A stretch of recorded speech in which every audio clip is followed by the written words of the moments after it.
And I'm also the spouse of the political prisoner Espinal, or Edwin Espinal.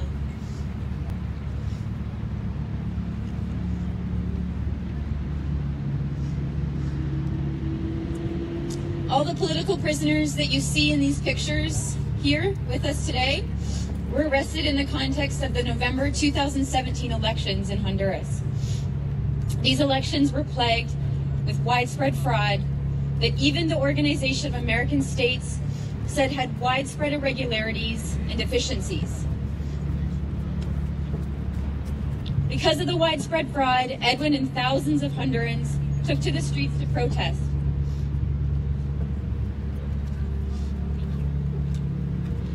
And the Honduran government responded by ordering state security forces to open fire on protesters, killing over 35 people. That's not even to mention the number of disappearances, the number of people that remain with injuries for the rest of their lives because they were shot by bullets. And that's not even to include how many of those 35 people that were killed were children. No one has gone to jail for any of those murders committed by state security forces, but the political prisoners have, simply for defending their vote. The Honduran government has made a very specific decision to throw political prisoners that were fighting for democracy in jail and leave those that are responsible for financing and planning Berta's murder free, and for not arresting or investigating any of the murders committed since the electoral fraud last year.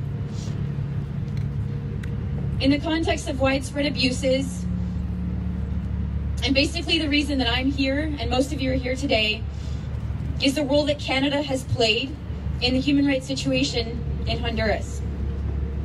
Canada recognized the election results, giving legitimacy to a government that has absolutely none in the country. Instead, Canada is one of the few countries that are propping up an illegitimate regime while they're throwing human rights defenders like my spouse, Edwin, in maximum security prisons. In 2013, I testified here in Ottawa before parliamentary committees when Canada was deciding to sign a free trade agreement with Honduras. At the time, during these hearings, the argument of the Canadian government, in the face of an already terrible human rights situation as a result of the 2009 coup d'etat, was that it was better to sign a free trade agreement with Honduras and then use its influence to improve the human rights situation in the country. It's now 4 years later, and the situation in Honduras has gone from bad to worse.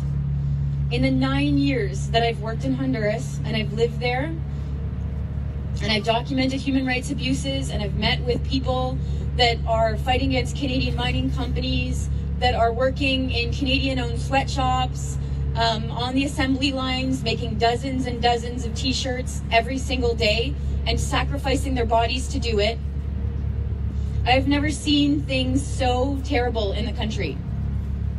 I've never seen a government so empowered to murder and terrorize its citizens like what it's doing right now. State security forces are now shooting people for protesting in the streets. They didn't do that before. After the coup in 2009, there were a couple of people that were killed in the protests. But in 2017, we saw state security forces just firing in large crowds, however they wanted and whenever they wanted. For these reasons, my family and my community of Simcoe County, we demand that Canada make public statements to demand the immediate release of the political prisoners and that all charges against them be dropped. There will be no fair trial in Honduras, and we know that because of what happened with Berta Cáceres' case. As Bertita said in her statement, the Honduran government has arrested 9 people for that murder, not because they wanted to and not because there's justice or rule of law in Honduras. It's because of how people like yourselves have made them, by writing your MPs and by insisting that international governments make statements to force the Honduran government to respect human rights. Canada must end its support for the Honduran government while there's no justice for Berta Cáceres and the political prisoners remain in jail. Thank you very much for being here today and joining me and my mom and my community here in Ottawa.